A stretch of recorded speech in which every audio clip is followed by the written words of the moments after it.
Este tema tan importante en la educación de hoy será el que cerrará la intervención de los especialistas invitados. Su coordinación está a cargo de la profesora Susana Piroño y los especialistas que participan son la licenciada Ana Moyano, Coordinadora Nacional de Educación Especial del Ministerio de Educación de la Nación, y el profesor Carlos Martínez Sarasola, antropólogo y autor, profesor e investigador de la Maestría y el Instituto en Diversidad Cultural, Universidad Nacional de 3 de Febrero. Magíster Rebeca Anijovic, docente de la UBA y de la Universidad de San Andrés, magíster en formación de formadores UBA.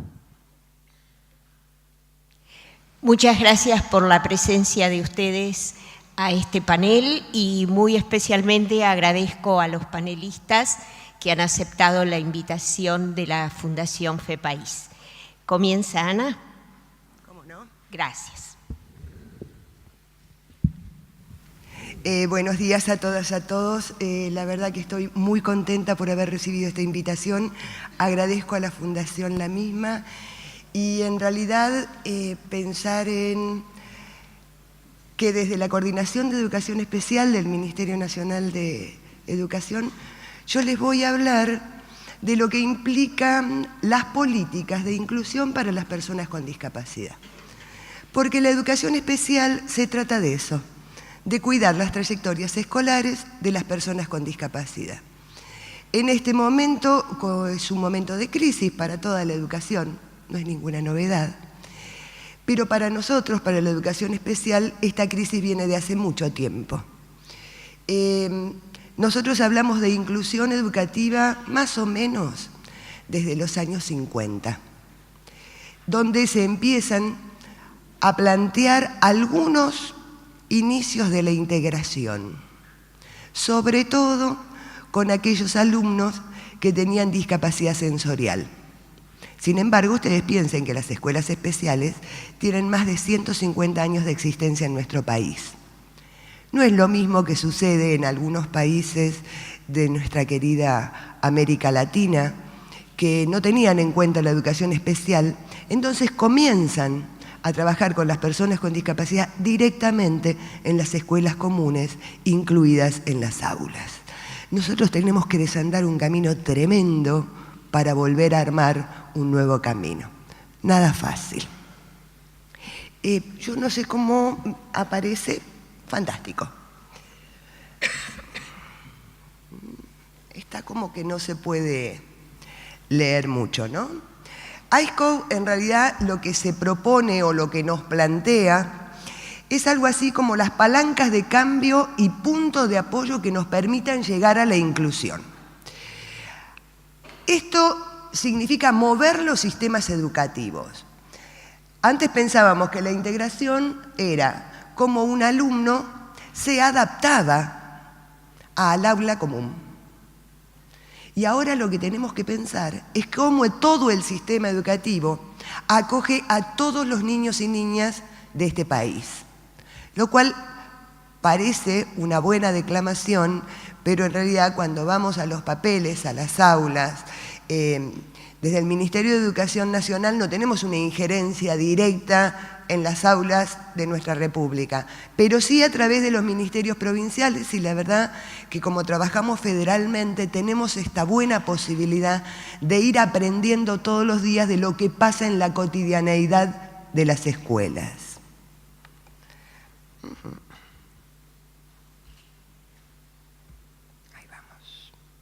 Ahí se veía mucho mejor. Estas son las palabras de ISCO, por supuesto.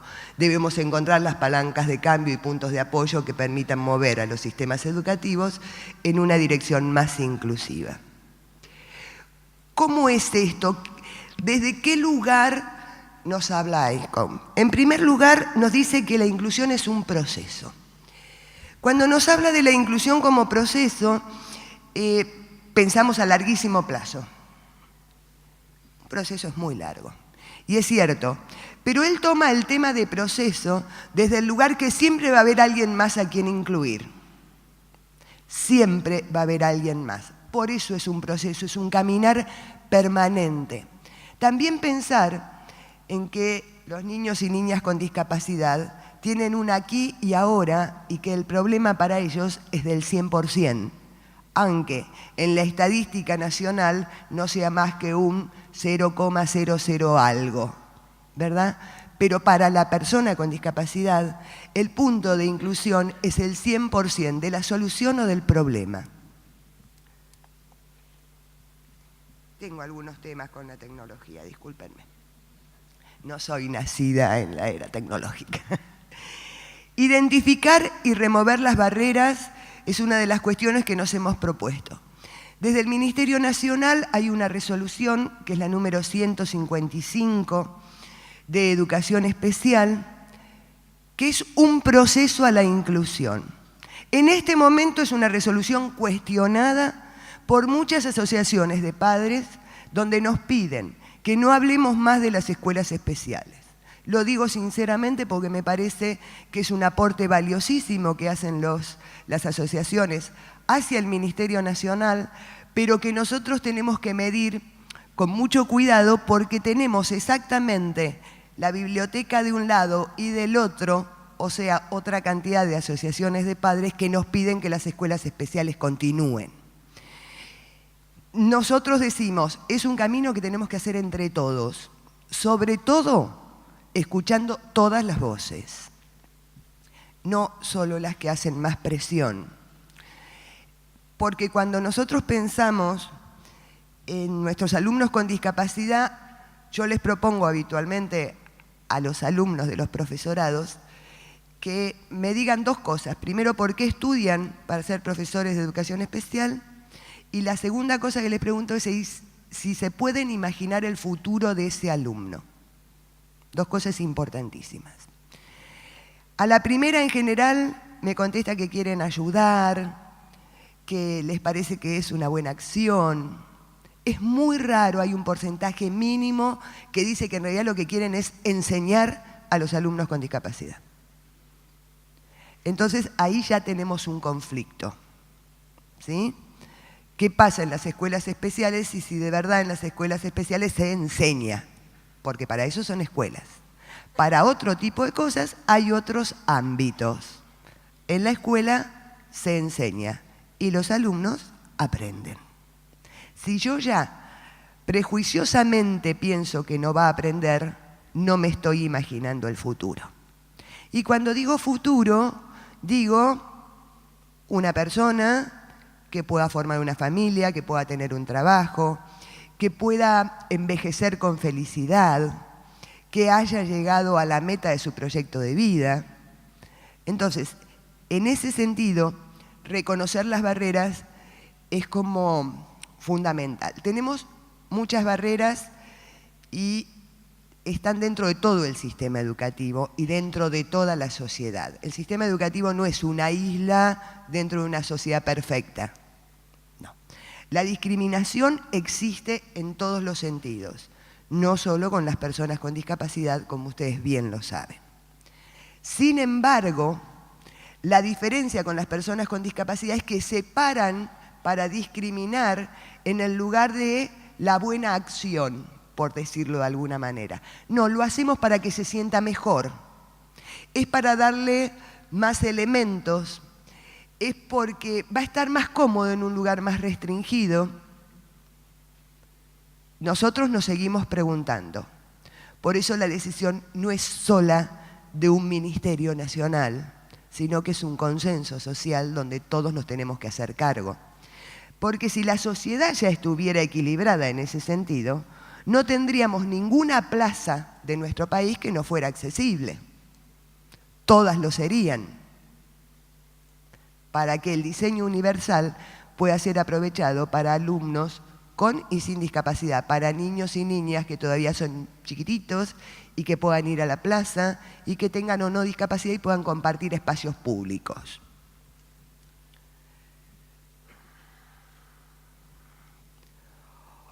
Otro de los problemas que nos encontramos es con la presencia, la participación y el rendimiento de todos los alumnos en el sistema educativo. Nos resulta todavía muy difícil aprender de la diferencia.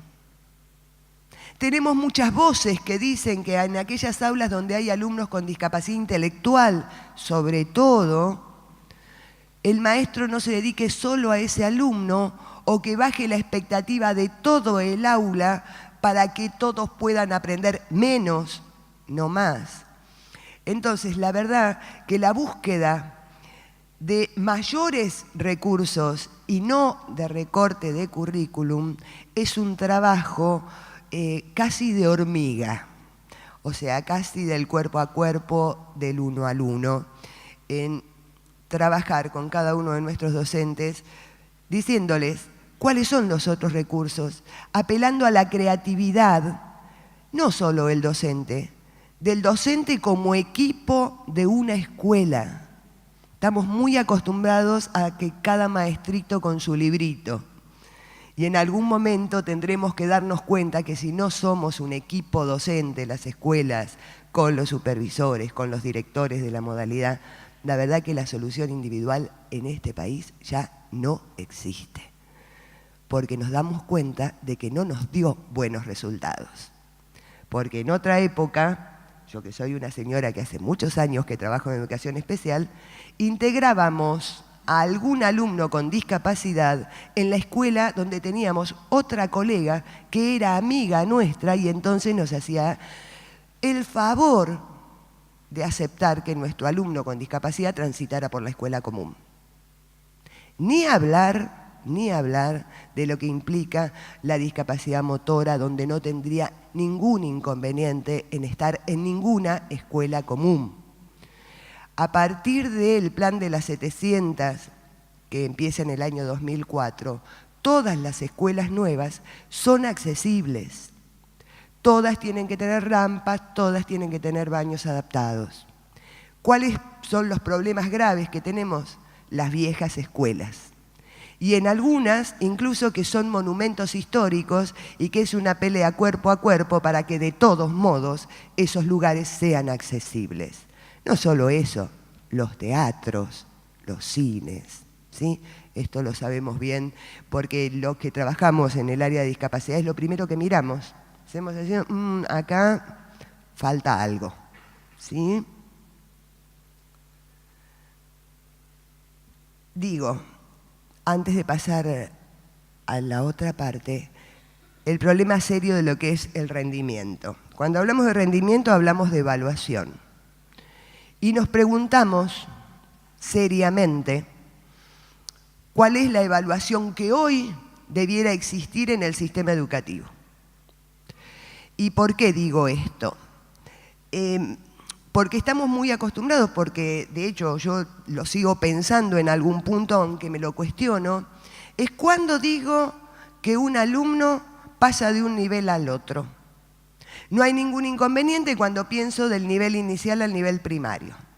¿Sí? El nivel inicial lo que hace es certificar la presencia de un alumno a los 5 años en un establecimiento escolar. No certifica contenidos en el nivel inicial.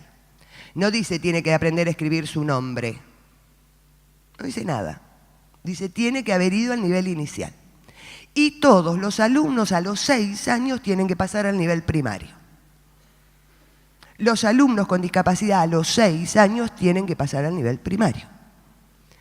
Hasta antes de la 155 y de la resolución 174, que es de trayectorias escolares, muchas provincias tenían reglamentación, y algunas todavía la tienen, donde dice que los alumnos con discapacidad deben permanecer en el nivel inicial hasta 2 años más de su edad cronológica. No acordamos con esta postura, nosotros decimos todos tienen que pasar a los 6 años. Nosotros, como institución, debemos hacer las configuraciones de apoyo necesarias para que pueda transitar su escolaridad primaria, porque si no, después nos quejamos de que los alumnos con discapacidad además tienen sobreedad. Nunca se equiparan con el resto de los pibes. Entonces, es un gran cuestionamiento este. Fantástico, todos pasan a los 6 años a la escuela primaria, transitan la escuela primaria donde sí tienen que certificar contenidos, ¿sí? Para eso están los núcleos de aprendizaje prioritarios, que cada provincia los adoptó según su buen entender. Pero ¿qué pasa? Tiene que tener una certificación de terminalidad de primaria para pasar a un secundario obligatorio. Entonces a nosotros entramos en contradicción y decimos, hay un montón de alumnos con y sin discapacidad que no han adquirido todos los contenidos de primaria cuando llegan a sexto o séptimo grado de acuerdo en la provincia en la que viven. ¿Cómo hacemos para cumplir con una ley que dice que el secundario es obligatorio?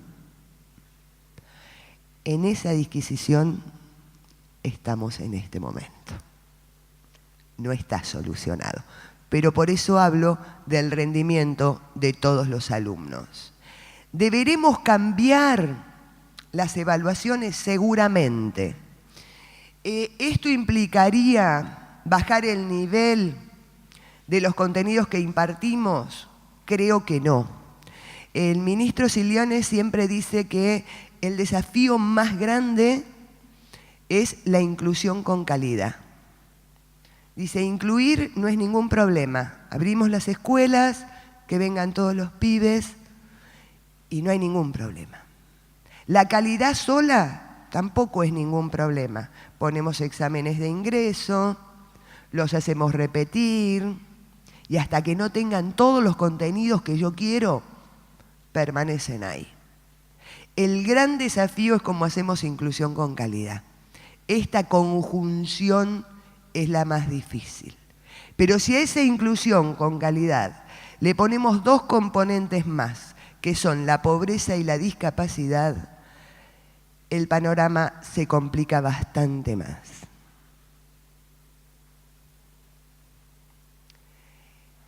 Por eso hablamos de poner el énfasis en estos grupos de riesgo, de marginación, de exclusión, de fracaso. Muchos alumnos sin discapacidad históricamente fueron a las escuelas especiales. Alumnos con problemas de aprendizaje, alumnos que molestan, alumnos que no vienen en las mejores condiciones estéticas. Muchos de los niños y niñas sin discapacidad que no cumplían con la norma estricta de la institución iban a parar a la Escuela de Educación Especial. Ustedes fíjense que, por ejemplo, en el año 78, que fue una de las épocas de mayor exclusión en nuestro país, en Capital Federal se crearon muchísimas escuelas de recuperación, más cuanto en ese momento existían 2, si yo mal no recuerdo. Y en todo el país empezaron a generarse muchas escuelas especiales. ¿Cómo revertimos eso? Nos preguntamos con los directores de educación especial de todas las provincias. Les puedo dar como ejemplo orgullosamente a Formosa. Formosa es una provincia que podríamos decir que dentro del NEA tiene unos datos estadísticos bajos, ¿no? Es un lugar donde hay mucha pobreza. Sin embargo, los alumnos con discapacidad, la mayoría van a la escuela común. Y entonces, cuando uno le pregunta a la directora de Formosa, que es María de los Ángeles Romero, dice, es que no es sostenible, Ana, que sigan estando en la escuela especial. En las escuelas especiales solo me quedan aquellos alumnos, dice ella, y se los apropia y dice, me quedan, que de verdad no tengo elementos para poner en la escuela común para que puedan asistir. Y ahí tiene clarísimo ella la concepción del modelo social de la discapacidad. Dice, yo reconozco las barreras, trato de eliminarlas. Una gran herramienta fueron las netbooks para los alumnos con discapacidad. Un gran descubrimiento para algunos docentes que alumnos con parálisis cerebral podían trabajar al mismo nivel que cualquier alumno y algunos más. Esto de haberle podido adquirir las adaptaciones necesarias para que pudieran usarlas. Esos chicos ya están en la escuela común. Hay algunos elementos que todavía no podemos tener. Y ahí siguen estando en la escuela especial.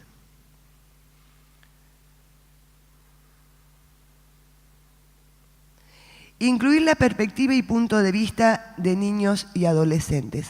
Esto es muy costoso. Nosotros venimos de una ley tutorial, una ley donde decidíamos todo por los niños y por los jóvenes. Y pasar a una ley de protección integral, donde dice que debemos escuchar la voz de los niños, que nos resulta absolutamente polémica. Voz que en estos días nos provocó a todos por el tema de la sexualidad de una personita de 6 años. Nos provocó a todos. Estará bien, estará mal. Nos interpeló en la realidad cotidiana. Algunos habrán tomado posturas, otros no. Pero lo que sí seguro pasó, se escuchó una voz de un niño. ¿Qué hubiéramos hecho nosotros ante eso? ¿Qué le decimos nosotros a un niño, a un adolescente o a un joven con discapacidad cuando dice, quiero ir a bailar? ¿Qué le decimos nosotros respecto de la educación sexual integral, que es una ley que se tiene que aplicar? Nos han llegado a decir los papás, señora, no le hable de eso a ver si le gusta. Es muy preocupante. Esta ley de educación integral empieza en el nivel inicial, en el cuidado del cuerpo, en la prevención, en el reconocerse como un ser sexuado, no angelado. Tenemos adolescentes y jóvenes con discapacidad absolutamente infantilizados. Vamos a las escuelas y están en la misma aula con los alumnos de 6 y 7 años, porque no tienen los contenidos. ¿Qué hicimos como Ministerio Nacional? Dijimos, miren, no nos importan los contenidos.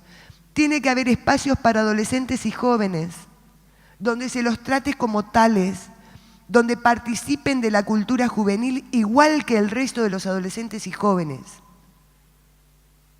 Volver a poner la persona, el sujeto de derecho, delante de cualquier otra condición. Se está logrando. Tenemos muchas escuelas secundarias donde los alumnos con discapacidad asisten y comparten espacios curriculares con sus pares. Estos alumnos que comparten espacios curriculares también tienen un lugar aparte para terminar su escolaridad primaria. Muchos no la terminaron. Necesitamos que terminen su escolaridad primaria. No queremos, desde el punto de vista educativo, solo una integración social. La integración social a veces es un excelente resultado para familias que tienen una situación económica donde pueden pensar en darle a su hijo algún elemento de trabajo. No pasa lo mismo con los sectores más empobrecidos. Necesitamos que tengan sus estudios y que paralelamente se formen en el mundo del trabajo. En este mundo del trabajo que no está ligado con las antiguas escuelas de formación laboral, donde se hacía un oficio artesanal, repetitivo, ustedes lo habrán visto, bolsitas de nylon, siempre el mismo pan, y tenemos muchos talleres, panadería, carpintería, pero es repetitivo, no es creativo. Y es solo eso. Los maestros que estaban en las escuelas de formación laboral eran maestros de apoyo y para aprendizajes funcionales. Es decir, te enseño a pesar los 500 gramos de harina que necesitas para hacer 4 panes. No te enseño lo que es la medida. En ese sentido hubo que arriar de nuevo y decir, empecemos de nuevo a pensar en cuáles son los aprendizajes que necesitan nuestros alumnos adolescentes y jóvenes. Ana, te queda poco tiempo, ¿eh? segundo. Perfecta. Bueno, perfecta, mira, es la última. No, faltan dos. No, está bien. Todo esto es para crear cultura inclusiva. La creación de cultura inclusiva no quisiera decir que no es ni de nadie ni de todos. Lo que quiero decir es que es una militancia de cada uno de nosotros. Si digo de todos, se diluye en el todos. Y es lo mismo que decir que no es de nadie. Por eso digo que es una militancia de cada uno la creación de cultura inclusiva. La militancia de cuando voy a cualquier espacio preguntarme, acá una persona con discapacidad, ¿disfrutaría como yo? Todo lo que veo es accesible. ¿Habrá por ahí un subtitulado de una película o un icono en lenguaje de señas para que esta persona sorda pueda ver la película y entenderla? ¿Habrá audiodescripción para los ciegos? La ilusión de llegar algún día al diseño universal, que sería lo que cada uno necesita, pero a la vez nos sirve a todos.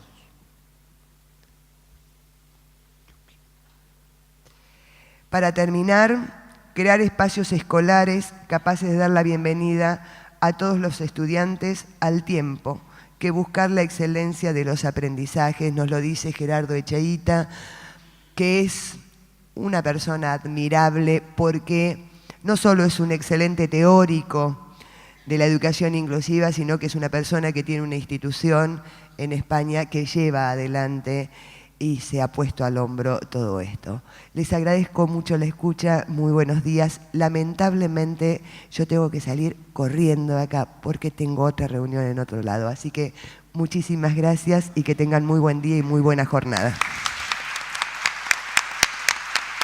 Muchas gracias, Ana. 2 veces gracias porque has venido por poco tiempo y tienes que irte apurada. Bueno. Entonces ahora, Carlos. Buenos días. Gracias a todos los presentes, gracias al comité organizador que gentilmente me ha invitado a participar de este importante congreso, no siendo yo un especialista en educación, soy simplemente un antropólogo con alguna experiencia en los pueblos originarios y desde ahí va a ser mi aporte respecto a la escuela y a la inclusión. Una mirada desde la antropología y los pueblos originarios. Ya podemos, ahí está, perfecto. Muchas gracias. La charla mía va a consistir en presentar algunos breves antecedentes de la inclusión de los pueblos indígenas en el sistema educativo, luego algunos temas que a mi modo de ver están pendientes y finalmente algunos aportes desde los pueblos originarios. En cuanto a algunos antecedentes de la inclusión de los pueblos indígenas en el sistema educativo, podemos partir como forma de ejemplo en la década del 80, la creación de la modalidad de maestro especial para la modalidad aborigen en Formosa y paralelamente en el Chaco, la creación del Centro de Investigación y Formación para la modalidad aborigen. Estos son antecedentes en cuanto a la creación de maestros que pudieran enseñar en las escuelas con las lenguas originarias. En la década del 90 encontramos el Plan Social Educativo que creó la modalidad del maestro bilingüe intercultural y hacia el año 97 tenemos un principio de relevamiento de experiencias en materia de educación intercultural bilingüe.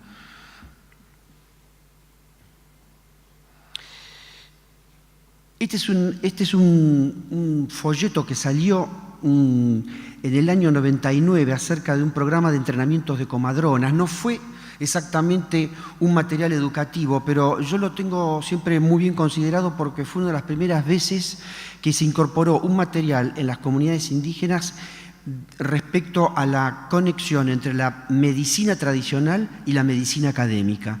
El programa de entrenamiento para comadronas implicaba la participación de las parteras aborígenes en colaboración con los médicos. Fue un programa bastante interesante llevado a cabo por la UNICEF y que creo que está en vigencia actualmente.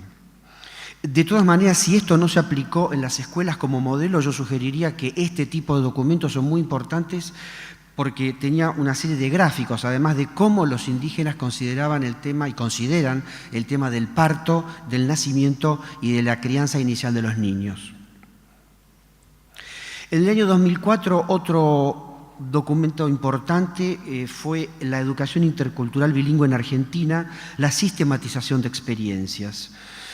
Paralelamente con este material, que es muy valioso, que tiene una cantidad de decenas de experiencias educativas en todo el país, en una comunidad COM de Derqui, en los alrededores de Buenos Aires, se hizo un material de taller de lengua y cultura toba, cultura COM, con los paisanos de la comunidad, que fue bastante interesante también.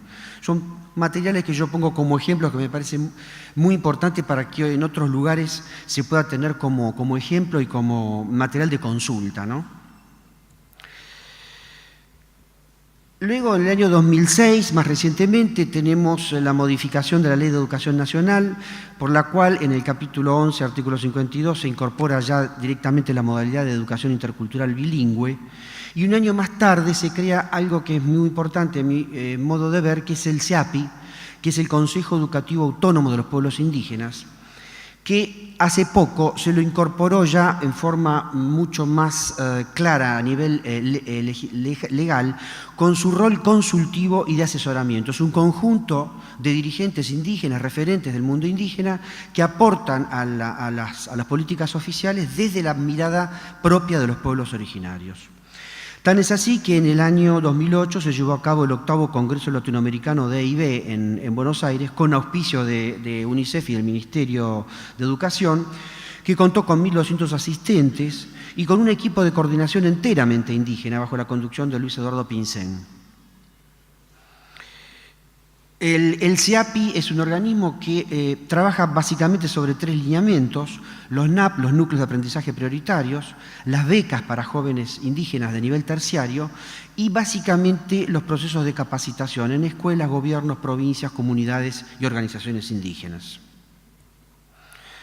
Bueno, actualmente es importante también mencionar el PROMER, que es el Programa de Mejoramiento de la Educación Rural con créditos del exterior, y ya la instauración de la modalidad EIB en cada vez mayor cantidad de lugares.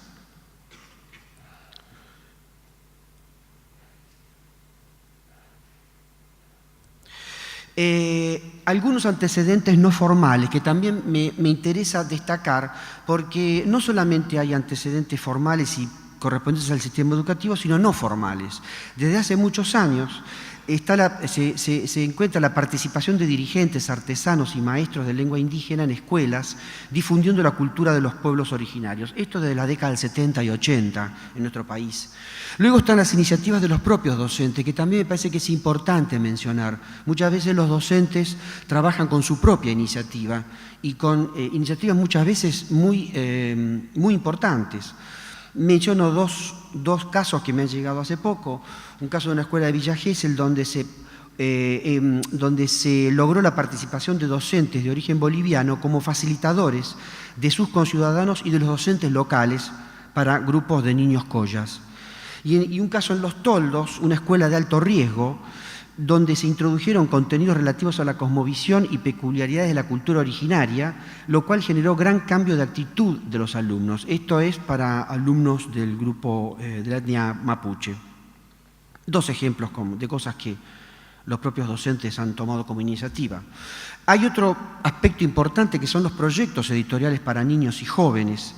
Esta es una colección que, bueno, paso el aviso porque yo tuve que ver con esta colección, fue una colección bastante interesante, un equipo interdisciplinario que sobre el final de cada volumen, se editaron 20 volúmenes, era un proyecto interdisciplinario, había un proyecto de ejes temáticos para el docente en el aula. Básicamente era una colección de leyendas y relatos de pueblos originarios. En la actualidad se encuentra en desarrollo en los marcos del INADI un proyecto con editoriales para la inclusión de contenidos en los libros de texto y respecto no solamente al tema indígena, sino al de afrodescendientes y otras culturas. Esto me parece importante también que tengamos en cuenta, ya me voy a referir un poquito más en detalle. Bueno, nosotros en una fundación que tuvimos el placer de participar durante casi 20 años, empezamos a trabajar con un grupo COM de la localidad de Derqui, acá en el conurbano bonaerense, una biblioteca y un museo COM y una radio indígena bilingüe. Ese proyecto que se inició con bastante fuerza, luego tuvimos distintos problemas, pero ahora me ha llegado la comunicación, afortunadamente, que desde los niveles oficiales están por colaborar finalmente en la fundación de esta radio y continuar con el proyecto de la biblioteca. Es muy importante estos proyectos porque las bibliotecas indígenas no es exactamente lo mismo que una biblioteca convencional, tradicional, es otra cosa. Y entonces que se vayan armando bibliotecas indígenas dirigidas por especialistas y con la participación de los paisanos, me parece que es muy importante como proyectos novedosos, ¿no? Algunos de los temas pendientes. En cuanto al nivel de contenidos, el otro día hablando con algunos maestros y maestros también de pueblos indígenas, me decían que el sistema educativo continúa siendo una oferta de Occidente hacia los pueblos indígenas. La propuesta es ampliar los actuales contenidos yendo a lo más profundo del mundo indígena, su cosmovisión, sus valores, su forma de educar. Un gran proyecto como la EIB puede correr el riesgo de convertirse en un gueto indígena al quedar focalizado solo en los pueblos originarios.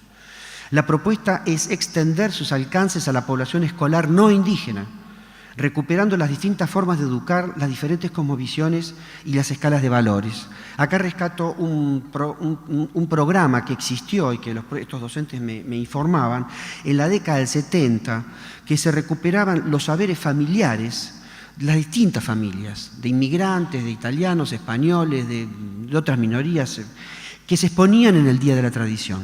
La recuperación de saberes familiares, que muchas veces no es tomado en cuenta. ¿Qué pasa en las familias? Algunos docentes tienen poco conocimiento acerca de los pueblos indígenas, enfatizando solo en lo folclórico, lo externo, lo superficial. La propuesta es avanzar otra vez en el conocimiento profundo del mundo indígena, apuntando a sus cosmovisiones y sus valores. Esto, antes de terminar, vamos a hablar un poquito más en detalle de qué se trata esto, el conocimiento profundo, en mi modesta opinión, ¿no? En cuanto a los temas pendientes, ¿qué pasa con las relaciones personales? El tema de la discriminación, que acá mis colegas han hablado, ¿no? El sistema educativo continúa presentando numerosas situaciones de discriminación que obviamente atentan contra la inclusión. Las propuestas son diseñar, implementar o en algunos casos profundizar políticas de Estado tendientes a la igualdad de oportunidades, trabajar intensamente con los docentes, autoridades y funcionarios, capacitándolos para disolver los múltiples prejuicios todavía vigentes respecto a los pueblos indígenas. Y otro tema pendiente es que el sistema educativo genera muchas situaciones de autodiscriminación y autocensura, que obviamente atentan contra la inclusión de los involucrados. La propuesta es que además de detectar las responsabilidades del sistema educativo, se estimule el trabajo personal del autodiscriminado y el autocensurado para superar esa situación. Este es un tema poco contemplado y que me parece que es muy importante, que está como un problema muy latente. Y en cuanto a otros tipos de relaciones personales, el tema de la violencia, que es un tema no menor, y más en los últimos tiempos. Un contexto histórico, familiar, social y cultural genera al interior del sistema educativo gran cantidad de situaciones de violencia. Las propuestas son implementar un trabajo intenso con los docentes para que la inclusión sea real y no solo formal. Y el docente tiene que tener conciencia y saber en qué lugar trabaja, en qué contexto, de qué contexto provienen sus alumnos, en qué contexto está la escuela. El docente tiene que intentar resolver las situaciones de violencia con diálogo y comunicación. Sabemos que no es fácil esto, pero hay que intentarlo. Y el docente tiene que ver la cara de los alumnos y de sus familias, víctimas muchas veces de lo que se llama tradicionalmente una aculturación forzada. Puse mirar y puse ver.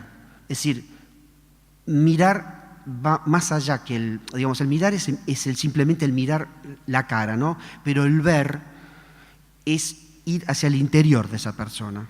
Esa es la idea indígena de la diferencia entre mirar y ver. Y eso me parece que es un ejercicio que tendremos que hacer.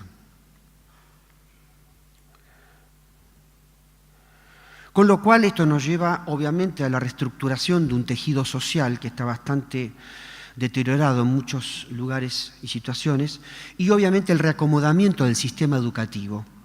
Acá hay que poner manos a la obra con el proyecto educativo institucional y código de convivencia que existen, pero trabajar sobre esos proyectos y ese código, y apuntando a la diversidad cultural que no quede en una buena expresión, un buen intento, sino ir a lo real de lo que es la diversidad cultural. Desde este punto de vista me gustaría, para ir redondeando, hablar un poquito de los valores de los pueblos indígenas y qué es esto de la cosmovisión originaria. ¿Qué tienen para decirnos los pueblos originarios sobre esto? ¿Qué pueden aportar? Muchas veces nosotros hablamos de los pueblos originarios, los aportes, que es muy importante, pero no sabemos muy bien de qué manera hacerlo, ¿no? Ellos tienen una relación profunda y armónica con la naturaleza. El cuidado de la madre tierra, nuestro hogar. Ellos son maestros en el cuidado de la madre tierra, que es nuestro hogar y que nosotros nos hemos ocupado de devastarla. La conexión con el universo. El pertenecer al todo y honrarlo. Los pueblos indígenas tienen una visión de conjunto, una visión totalizadora, donde ellos se sienten como personas que pertenecen a algo más que lo trasciende y que es el todo. El respeto por todo lo viviente, otro de los valores fundamentales de los pueblos indígenas. El sentimiento de igualdad con todos los seres, no solamente de los seres humanos. Los animales, las plantas, son seres que para la cosmovisión indígena están en un mismo plano de igualdad y donde muchas veces esos otros seres vivientes nos enseñan a los humanos. Tener presente el mensaje de los ancestros. Esto es fundamental. Valorar y respetar la memoria de la cultura. El respeto por los mayores y los niños. Otra cosa fundamental, bastante descuidada por nuestra cultura. No olvidar la importancia de cada ciclo de la vida. Y finalmente, el sentido comunitario de la vida. No perder de vista la dimensión de lo colectivo. Los pueblos indígenas son también maestros en esto de vivir en comunidad. ¿Y qué significa formar parte de una comunidad? Hay que honrar como miembros a la comunidad. No pensar solamente en uno, sino pensar en el conjunto, para que eso pueda funcionar. Ellos son maestros en eso, también pueden enseñarnos a nosotros. O sea, tener muy presente los valores, esta cosmovisión, que no solamente es un tema histórico de algún tiempo que ya pasó, sino que es algo muy vigente. Esto está totalmente vivo hoy en los pueblos indígenas y es un mensaje para nosotros.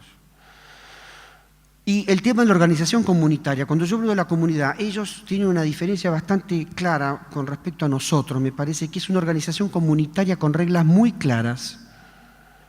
La comunidad no es cualquier comunidad, hay un funcionamiento muy claro con respecto a reglas y cómo funcionar en la comunidad. Claridad en los roles sociales y familiares. Ellos tienen como una escala, ¿no? Las autoridades, los ancianos, los mayores, los adultos, los jóvenes y los niños. Esto está muy claro. Y voy a dar pocas pinceladas de cómo ellos educan desde este punto de vista a los niños y a los jóvenes. Ellos crían en el amor, el contacto físico y la no violencia. La educación y el aprendizaje a través del juego. Participación comunitaria activa de tanto los niños como los jóvenes, acompañando en las tareas a los mayores, pero con elementos acordes en tamaño a la edad del niño. Esto es muy importante, parece una obviedad, pero no es una obviedad. Que el niño juega y aprende con elementos acordes a su edad. Reconociendo los esfuerzos personales, haciendo sentir útil y feliz al niño. Tener presente la ausencia de acciones avergonzantes, que en ese proceso educativo el niño no se sienta avergonzado y ni mucho menos humillado.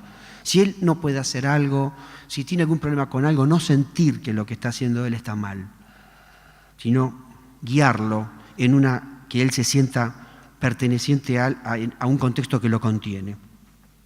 El aprendizaje por medio del ejemplo. Solamente con mirar a los padres cómo respetan a sus familiares, el niño crece en el respeto. Es muy difícil que un niño que crece en otro contexto no funcione de otra manera. La participación comunitaria activa en la medida de la correcta observancia de los ritos de pasaje. Esto es muy importante en los pueblos indígenas. Los ritos de pasaje, es decir, pasar de la niñez a la adolescencia, de la adolescencia a la juventud, de la juventud a la adultez. Esto es fundamental. Traje un ejemplo. No me voy a detener porque sería mucho, pero el hablar en los pueblos indígenas no es algo menor, es un don. Los pueblos indígenas son culturas orales, a pesar de que ahora hay gran movida con el tema de la escritura, pero son originariamente pueblos orales. La tradición indica que el hablar es un don, es algo muy importante. Los grandes jefes indígenas, antiguos y actuales, tenían que saber hablar. Y tenían que saber hablar en público, si no, no tenían la condición de jefe o de autoridad. Puse ahí el ejemplo de los mexicanos, los incas, los pampas, es decir, los grandes líderes de estas culturas, entre los mexica, por ejemplo, lo que nosotros conocemos como aztecas, el líder se llamaba el Tlatoani, que era el que sabía hablar. Entre los incas era el que conversaba con los dioses. Y entre los indios pampas de nuestro territorio argentino, había jefes cuyo rol fundamental era ser el dueño del decir, el señor de la palabra, que fue el caso del cacique Vicente Catronao Pincén, cuyo cargo era el de ñempín, el saber hablar. Esto está muy presente hoy en los grupos indígenas actuales. Y se enseñaba a los niños y se enseña la observancia de los siguientes pasos antes de poder hablar en público. El observar, el analizar, el participar y luego poder hablar. Esta es una foto muy interesante. Lo traje como un ejemplo. Esta es una embajada, una comitiva diplomática del cacique Calfulcurá en Buenos Aires en 1870. Esto es una cosa que se sabe poco. Los grupos indígenas antes de la autodenominada conquista del desierto tenían un gran intercambio con los gobiernos centrales, con los gobiernos provinciales, con los dirigentes de frontera. Ellos iban y venían por la frontera y tenían comitivas diplomáticas. Fíjense, el que está en el medio es un lenguaraz que se llamaba Huenchuquir, que fue una especie de canciller del cacique Calfulcurá, que fue el cacique más importante de la historia argentina. Es una gran comitiva que fue a hacer una negociación. Fíjense acá que hay un niño, ¿lo ven? Ese niño era la forma que ellos tenían de que cómo los niños aprendieran. Acompañaban a los mayores. En este caso acompañaban a la comitiva diplomática y el niño miraba, observaba, participaba y luego también podía intervenir. Este era un ejemplo concreto. Muchas fotografías de época muestran siempre la presencia de algún niño que acompañaba a los mayores.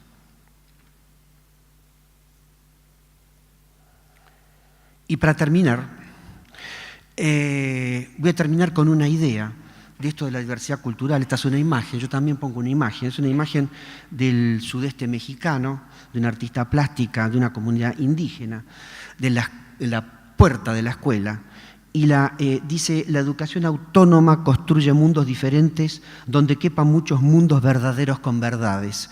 Esta idea es un pensamiento que a mí me sirve mucho para terminar muchas veces mis charlas, y es esta idea que ellos tienen, que es crear un mundo donde quepan muchos mundos.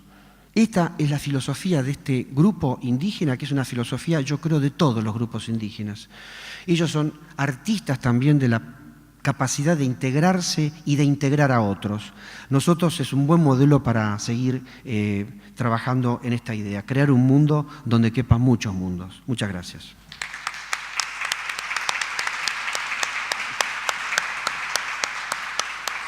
Bueno, muchas gracias. Buenos días a todos. También agradezco la invitación a la Fundación y mi presentación en este congreso tiene que ver con la idea de diversidad en el sentido amplio, no específicamente en el de niños con necesidades educativas especiales, sino en la idea de que todos los seres humanos somos diferentes y todos los alumnos que conforman un grupo escolar son diferentes, y las diferencias tienen que ver con los intereses, la cultura, las experiencias anteriores, los estilos de aprendizaje, los modos de aprender. Y entonces nosotros pensamos que el concepto con el que abordaríamos es la idea de un aula heterogénea. Nosotros muchas veces con el equipo con el que trabajamos, casi en broma, escuchamos a los maestros que nos dicen: nos tocó un grupo re heterogéneo. Y entonces nosotros les preguntamos si conocen un grupo, claro, es la búsqueda de un grupo re homogéneo. Y bueno, no hay. Entonces, la pregunta que nos hacemos es acerca de cuán homogénea o heterogénea es la escuela y obviamente las aulas en las que trabajamos. Me gustaría empezar con dos ideas, una compartir un pedacito de un texto de Hermann Hesse que dice: imagínense un jardín con 100 clases de árboles, con 1000 variedades de flores, con 100 especies de frutas y otros tantos géneros de hierbas. Pues bien, dice, si el jardinero de ese jardín no conoce otra diferenciación botánica que lo comestible y la mala hierba, entonces no sabrá qué hacer con las 9/10 partes de su jardín. Arrancará las flores más encantadoras, talará los árboles más nobles,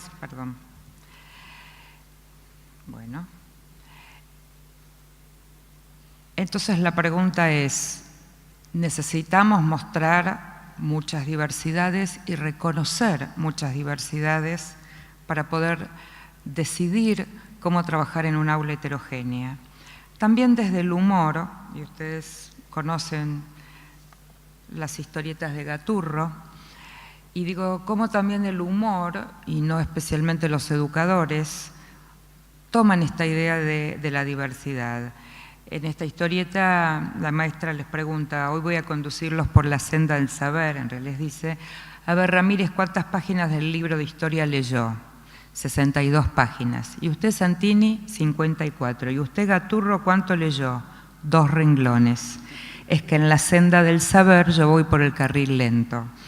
Y me parece que esta idea de cuánta heterogeneidad y de qué tipo, y si la escuela debería ocuparse solo de los niños con dificultades, de los niños con necesidades educativas especiales o grupos particulares, o debería ocuparse de todos y de cada uno, y las necesidades son diferentes para cada uno.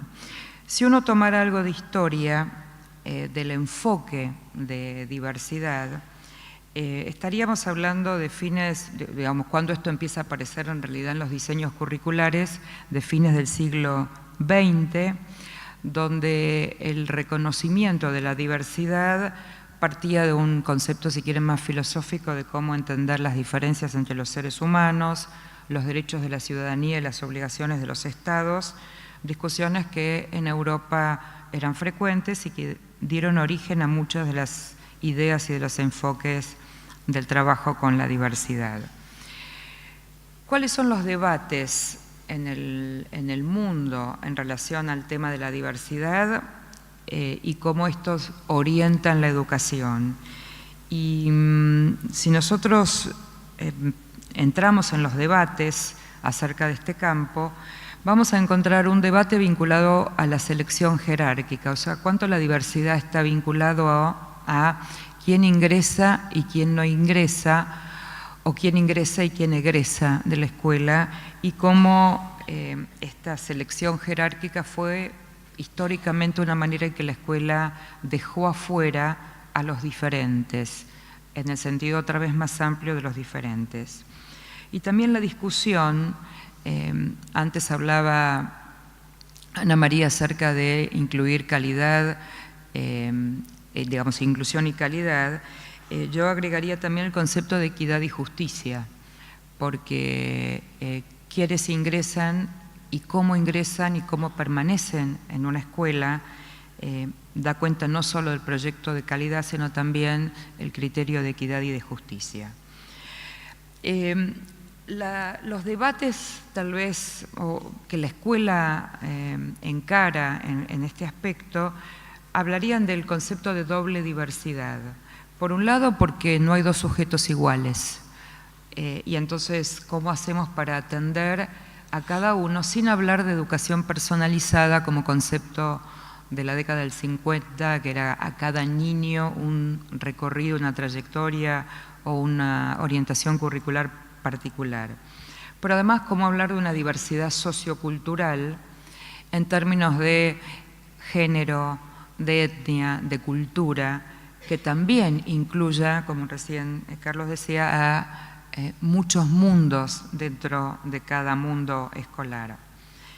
En el modelo latinoamericano, a diferencia si uno tomara, por ejemplo, el modelo de Finlandia, el modelo de Alemania, digo, para tomar modelos paradigmáticos, nosotros tenemos una idea de integración como algo uniforme, ¿no? Todo igual para todos. La escuela común durante muchos años, una pedagogía basada, y si quieren la exposición más clara o el referente más claro de esta pedagogía basada en la homogeneidad es la clase frontal, donde yo le hablo a un alumno promedio. Y mi pregunta siempre es, ¿promedio de qué? ¿De edad? No, porque tienen la misma edad, salvo por supuesto en situaciones de sobreedad. ¿Promedio de inteligencia? Tampoco. ¿Promedio de género? Tampoco, ¿no? Entonces esta idea de le hablo a un homogéneo. Método simultáneo, todos hacen lo mismo, todos copian del pizarrón, todos tienen que leer la misma página, donde la idea es esta idea de uniformidad. La escuela graduada por edades, con lo cual la repitencia desfasa en la edad, pero la pregunta es si hace algo diferente el alumno que repite tercer grado. El segundo año que hace tercer grado se supone que hace lo mismo que hizo el año anterior. Entonces la pregunta es de qué diversidad o de qué reconocimiento de heterogeneidad estamos hablando.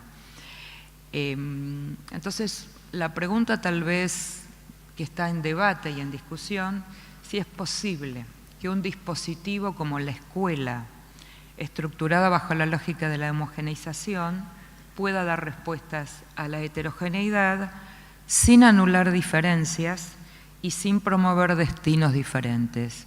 Usted va para la universidad, usted va para el mundo del trabajo, usted para el oficio, usted para ser presidente, ¿no? O sea, cómo la escuela con la estructura que tiene, digamos, como el dispositivo que es, puede incorporar estas diversidades.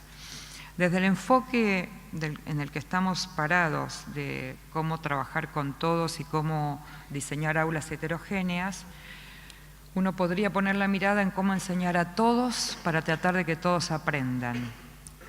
Cómo garantizamos lo común para lograr que un ciudadano sea un ciudadano argentino independientemente de en qué lugar estudie, pero al mismo tiempo diferenciar la enseñanza y la evaluación. Graciela Frigerio, educadora argentina que ustedes seguramente conocerán, tiene, me parece, una manera de definir interesante y que la quiero compartir. Dice que para un educador sería un apoyo saber que todos pueden aprender.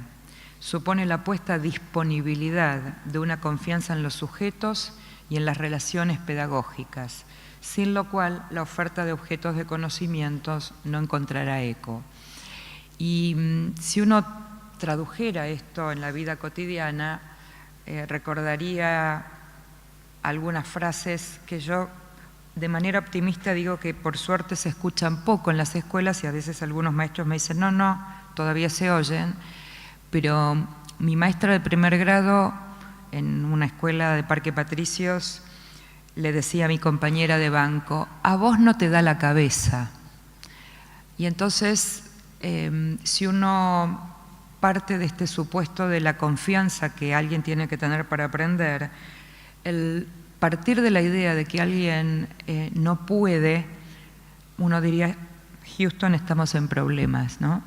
No podemos emitir estos juicios de valor que impactan en la idea de que algunos pueden y otros no pueden. Es nuestra responsabilidad encontrar alternativas a cómo eso es posible. Si hiciéramos los más grandes, como yo, se acordarán, un resumen Leroux, para los más jovencitos. El resumen Leroux era un librito con resúmenes maravillosos que usábamos en la escuela para no tener que leer todos los textos. En una mirada muy sintética podríamos agrupar la bibliografía que hay en relación a cómo se enfoca la diversidad y encontraríamos básicamente 3 campos, haciendo por supuesto, digo, algo muy genérico, entender la diversidad como un problema, el del medio es como el histórico, y si es un problema hay que corregirlo. Entonces, si hay un niño en el carril de los problemas, o lo expulsamos de la escuela o hay que torcer su camino para corregirlo. Un segundo grupo de teorías, autores, que toman la diversidad como desigualdad y entonces aparecen todos los programas con funciones compensatorias. Y un tercero que toma la diversidad como singularidad, con la idea de cómo desarrollar la potencialidad, la fortaleza que tiene cada uno de los alumnos. Y uno podría mirar los proyectos de las escuelas y decir en cuál de los caminos, en cuál de los enfoques de diversidad está situada la escuela. Carol Tomlinson es una autora norteamericana que trabaja mucho con la idea de lo que ellos llaman instrucción diferenciada. Tiene una descripción interesante, dice, de por qué habría que diferenciar en la enseñanza. Y ella dice, los niños no vienen en la misma medida. Si usted se imaginara que compra, por ejemplo, remeras o camisetas, ¿compraría de talle único para todos sus alumnos? Dice, no, por lo menos compraría 3 talles, pequeño, medio y grande. Tampoco compraría un talle particular para cada uno. Entonces, si ellos vienen, dice, en tamaños diferentes, aludiendo simbólicamente a la idea de tamaño, la pregunta sería por qué nuestra respuesta debería ser tamaño único. Tomando los aportes más de los europeos, que en muchas cuestiones nosotros estamos más cerca ideológica y pedagógicamente, la idea del aula heterogénea aparece muy ligada a estas 3 ideas que están aquí. La capacidad del alumno para elegir y cómo la escuela debería ofrecer experiencias donde aprendan a elegir, y entonces esto significaría que los maestros tengamos que ofrecer opciones y no solo la opción que yo elijo y decido. Esta idea de elección estaría muy articulada con ayudar a desarrollar habilidades metacognitivas, o sea, no solo habilidades de pensamiento, sino cómo proceso mi capacidad y mi posibilidad de aprender para lograr estudiantes autónomos. Que si ustedes leen los perfiles de egresados del 99% de los colegios, no solamente en nuestro país, dice lograr un estudiante autónomo. Y la pregunta es, ¿dónde y cómo ayudamos a desarrollar estudiantes autónomos? Cuando la centralidad del docente ocupa un lugar muy importante. Si pensáramos entonces, a partir de este breve recorrido, ¿en qué puertas de entrada podríamos pensar, en qué perspectivas para poder abordar algunas de estas cuestiones? Y lo primero, tomaría también, Ana María planteó la idea de romper supuestos, ¿no? Cómo salir de una visión uniforme que lo que hace es empobrecer y construir a partir de la diferencia, cómo reconocer los aportes que cada uno de los alumnos en un aula podría hacer, que cada uno de los docentes y personal de una escuela podría hacer.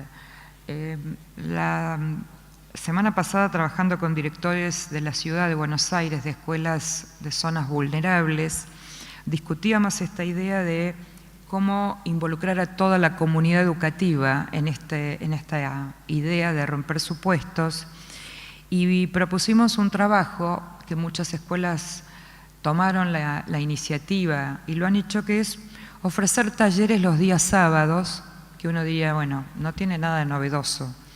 Pero la novedad fue que para diseñar los talleres le preguntaron a los distintos actores de la comunidad educativa, padres, la persona de maestranza de la escuela, la secretaria, sobre qué tendrían ganas de dar un taller que no fuera de contenido escolar.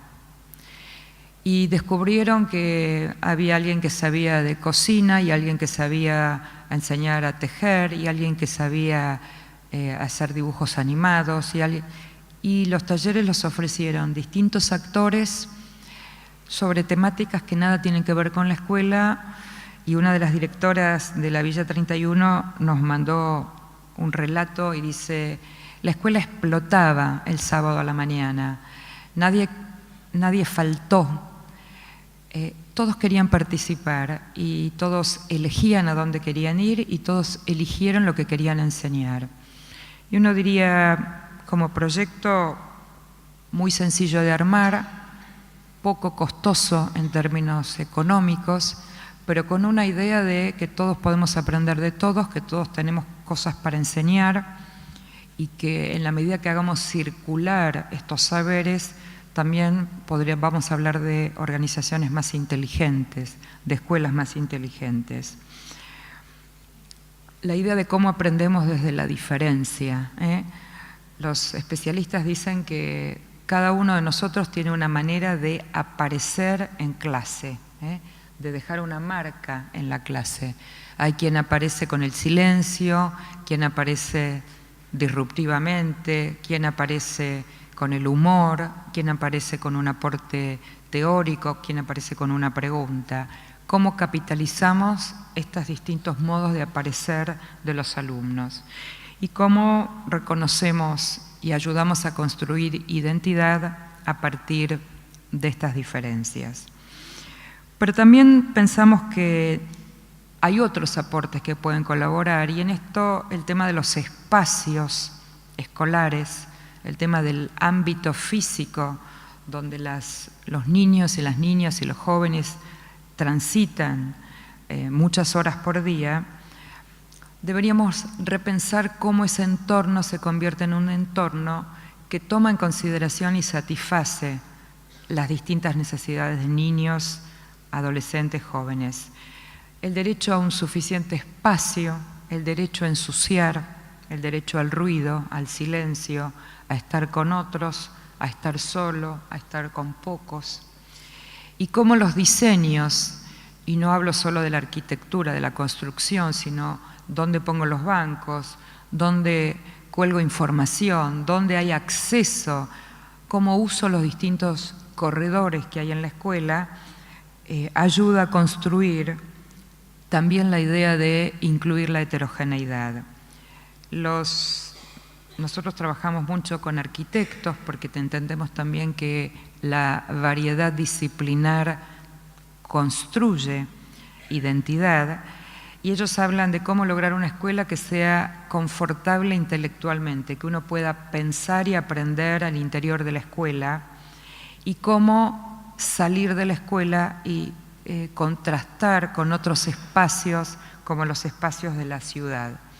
En eso el proyecto de 700 escuelas que antes mencionó Ana María fue un proyecto que coordinó la arquitecta Teresa Chiurasi, que es una arquitecta especialista en educación, y que sus textos son muy ilustrativos en el sentido de cómo los espacios escolares aumentan las diferencias o las achican, cómo reconocen heterogeneidades o cómo construyen más homogeneidad.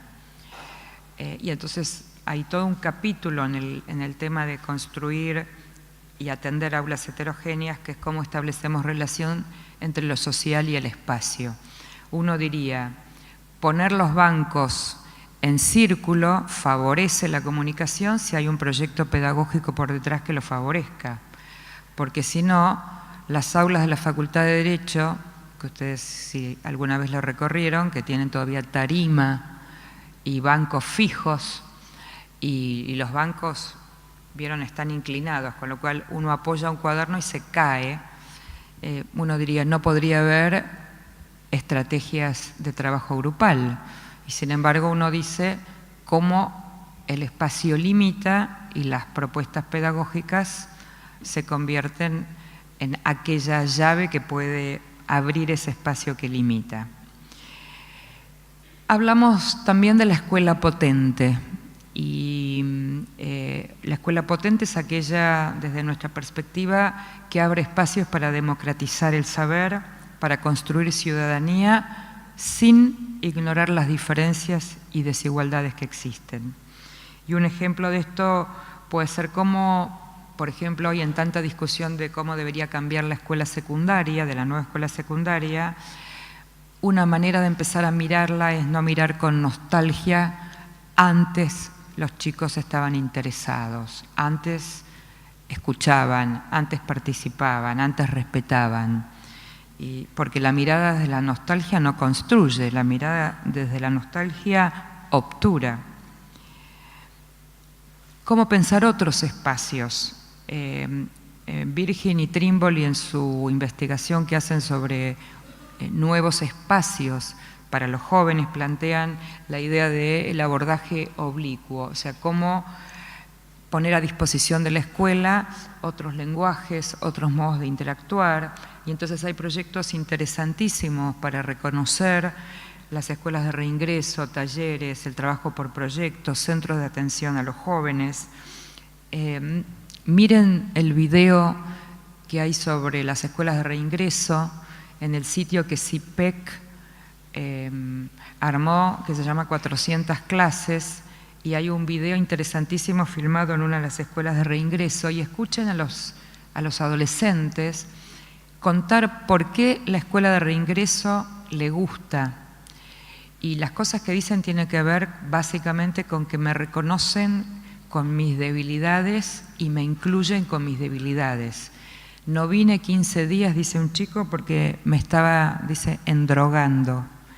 Y cuando volví a los 15 días, la escuela me abrió la puerta, me dijo, me hizo un plan para recuperar los 15 días que no estuve, y cuando no entiendo algo, el profesor viene y se sienta al lado mío.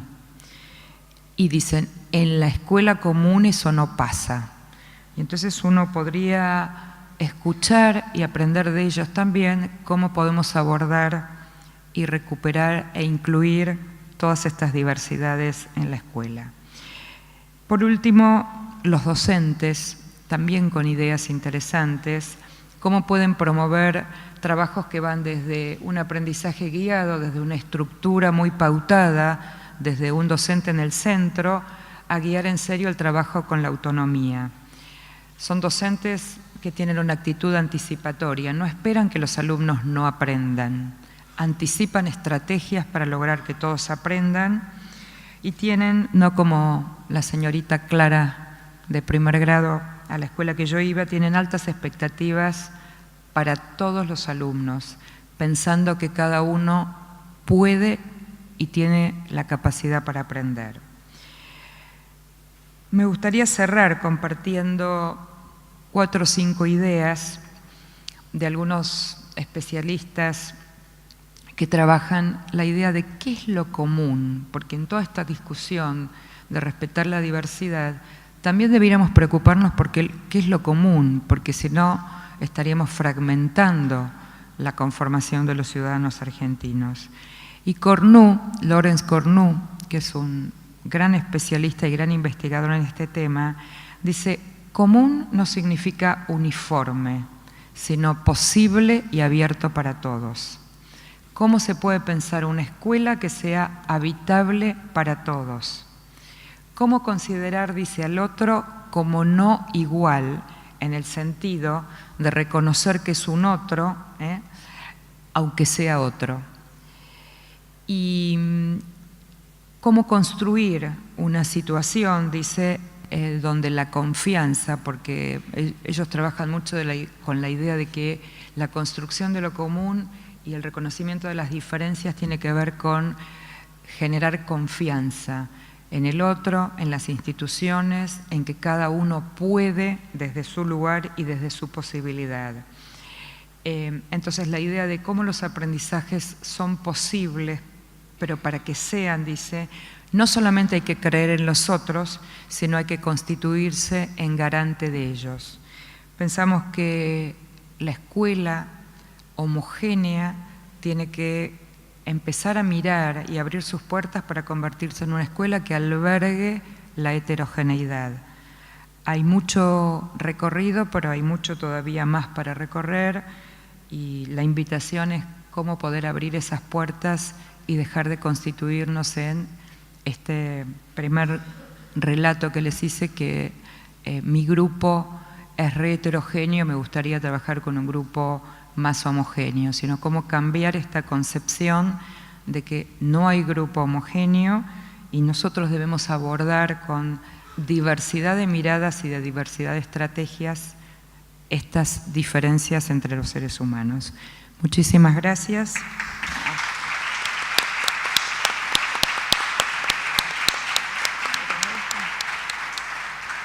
Muchas gracias, Rebeca. Muchas gracias, Carlos.